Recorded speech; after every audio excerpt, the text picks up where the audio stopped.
Selamat datang di Pojok Santai.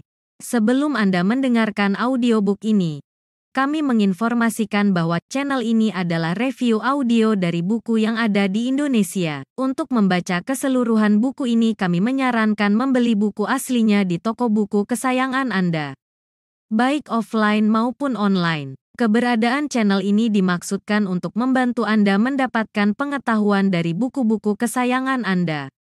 Jangan lupa untuk subscribe, like, dan komen. Selamat datang di Pojok Santai, channel khusus yang membahas komik dan novel dengan cara asik. Topeng Dirgo Mukti terbongkar dengan hadirnya Peri Malam mengambiarkan rencananya. Bagaimana selanjutnya? Yuk, langsung saja disimak video berikut ini.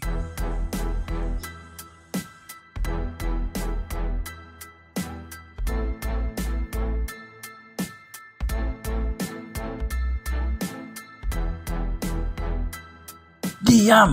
Teriak Dirgo. Ia hendak lepaskan pukulan jarak jauh kepada Peri Malam, tapi dengan kasar pundaknya ditarik ke belakang oleh perawan sesat hingga ia tersentak dan berpaling ke arahnya. "Sontolo ya!" geram perawan sesat. Tajam matanya memandang. Jangan hiraukan kata-kata itu. Aku Suto Sinting, murid Sinting si gila tuak. Akulah orang kau cari, perawan sesat. Tiba-tiba, tangan perawan sesat bergerak cepat bagaikan kilat, tak mampu terlihat oleh mata Dirgo. Perawan sesat membuka baju Dirgo. Tampak ada pusar di perut lelaki itu yang tadi tak sempat diperhatikan perawan sesat. Seketika itu, Dirgo cepat raih bajunya dan dekap pusarnya sambil sedikit membungkuk malu. Apa-apaan ini? Dirgo belaga sewot. "Jahanam kau ya!" geram perawan sesat. "Aku Suto Sinting, bukan jahanam." "Dasar dusta, di perutmu ada pusar. Aku tahu itu pusar bukan kerupuk mentah. Dan itu berarti kau bukan Suto Sinting." Begitu cepat dan kuat tangan perawan sesat menghantam telak wajah Dirgo Mukti. Pukulan itu membuat Dirgo menggeragap sambil terhuyung mundur 3 tapak. Sebuah tendangan samping dilancarkan ke depan oleh perawan sesat. Dirgo tak sempat menangkis karena kecepatannya yang luar biasa. Akibatnya, wajah yang belum sempat menemukan titik sakitnya akibat tonjokan tadi sekarang menjadi semakin panas sekujur kepala. Tendangan dan pukulan itu kosong tanpa kekuatan tenaga dalam, tapi sudah cukup bikin pandangan mata Dirgo berkunang-kunang. Ia cepat kibaskan kepala untuk membuang kunang-kunangnya. Sedangkan perawan sesat kali ini siap hantamkan pukulan jarak jauhnya bertenaga dalam. Dirgo pun bergegas bangkit dan siap menghadapi pukulan itu. Dengan satu gerakan jarinya, ia sentakkan gelombang pelapis yang tak mudah ditembus oleh pukulan siapapun, kecuali pukulan dari Suto Sinting. Tetapi ketika pukulan perawan sesat dihantamkan, ternyata Dirgo terpental ke belakang dengan mata terpejam.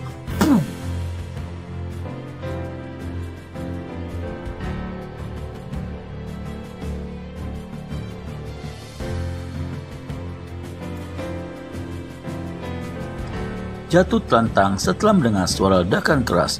Buar! Itu pertanda gelombang pelapis yang mampu didobrak oleh pukulan tenaga dalam perawan sesat. Dirgo Mukti berdarah di bagian hidungnya. Ia bergegas bangkit lagi. Perawan sesat sudah siapkan pukulan kembali, tapi Peri Malam segera berseru. "Tahan! Dia punya urusan pribadi dengan Suto Sinting pada 2 purnama mendatang. Mereka akan bertarung sampai mati di Bukit Jagal. Beri kesempatan dia hidup, biar buktikan kehebatannya dalam pertarungan nanti."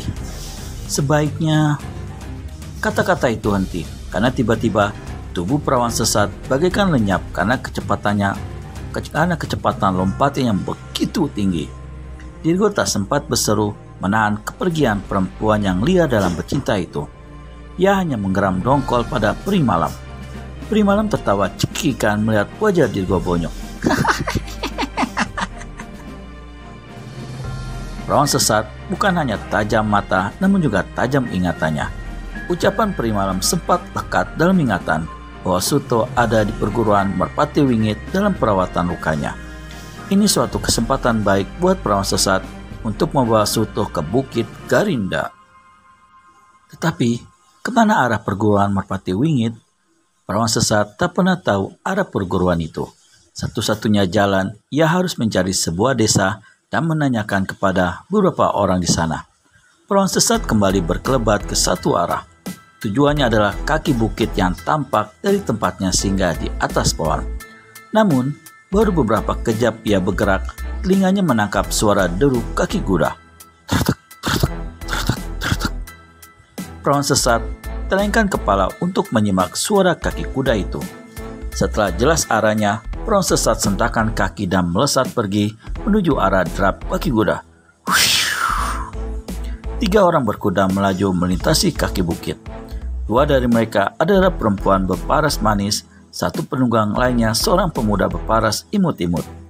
Pemuda itu tampak bersemangat pula dalam memacu kudanya, walau tetap tertinggal dari kedua perempuannya berpakaian ungu dan putih. Perempuannya berpakaian ungu adalah Murbawati, murid perguruan Merpati Wingit yang mendapat tugas untuk mencari Dewi Murka dan selendang kubur. Ia membawa 2 anak buahnya, yaitu Widarti yang berpakaian putih dan Sungko, pemuda berpakaian hitam. Laju kuda mereka terpaksa berhenti karena seorang perempuan berambut acak-acakan menghadang di depan mereka dengan rentakan tangan. Widarti sempat berbisik, "Terus saja, dia pasti orang gila." Tapi Murbawati membantah, "Belum tentu, siapa tahu dia habis dan butuh pertolongan kita. Lihat saja rambutnya acak-acakan begitu." Sungko menyaut, "Temui saja dia, akan kau awasi dari atas kuda." Kuda tunggangan Widarti melonjak naik sambil meringkik ketika mendekati perawan sesat.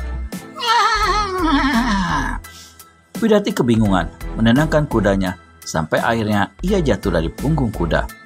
Beruntung ia tak cedera apapun hingga bisa cepat bangkit dan menemui perawan sesat. Pada saat itu, Murbawati yang ilmunya lebih tinggi dari kedua teman atau anak buahnya itu juga turun dari punggung kuda. "Heh, apa maksudmu menghadang kami, sobat?" tanya Widarti. "Aku mencari arah perguruan Merpati Wingit," jawab perawan sesat dengan tegas tanpa ada keramahan sedikit pun. Matanya sempat layangkan lirikan ke wajah Sungko yang ganteng imut-imut itu. Sungko cepat alihkan pandang karena hatinya berdesir aneh ketika beradu pandang dengan mata indah itu. Widarti saling bertatap pandangan dengan Murbawati. Kemudian Murbawati maju setindak dan bertanya dengan kalem, "Ada perlu apa kau mencari arah perguruan Merpati Wingit?" "Itu urusanku. Kalau kalian tahu, lekas tunjukkan saja dan jangan banyak bertanya." Murbawati segera membatin, "Orang ini agaknya tidak bisa diajak bersahabat. Tapi ada apa dia mau menuju ke perguruanku? Apakah dia musuh Nyai Guru yang ingin membalas dendam?" Perawan sesat menyentak keras, "Heh, kasih jawab pertanyaanku." Dari atas punggung kuda, Sungko berseru agak lantang, "Kami orang-orang perguruan Merpati Wingit. Mau apa kau, ha?" "Hah, bagus," seru perawan sesat. "Pucuk dicinta ulang pun tiba.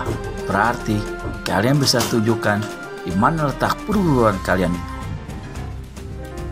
"Tidak bisa," suruh Murbawati supaya Sungko pun mendengar suaranya dan tahu maksudnya.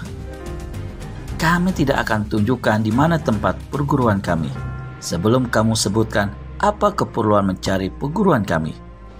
Perawan sesat menatap liar pada Murbawati. Mulutnya tampak menggeletarkan gigi gerahamnya. Kedua tangan mulai mengepal keras dalam sikap tetap berdiri tegak dan kaki sedikit merenggang. Bagaimana selanjutnya? Akankah terjadi pertarungan di antara mereka? Untuk pastinya, dapatkan jawabannya di video selanjutnya hanya di channel Pojok Santai. Segera subscribe dan tekan tombol lonceng untuk mendapat notifikasi video terbaru dari kami. Terima kasih dan sampai bertemu kembali.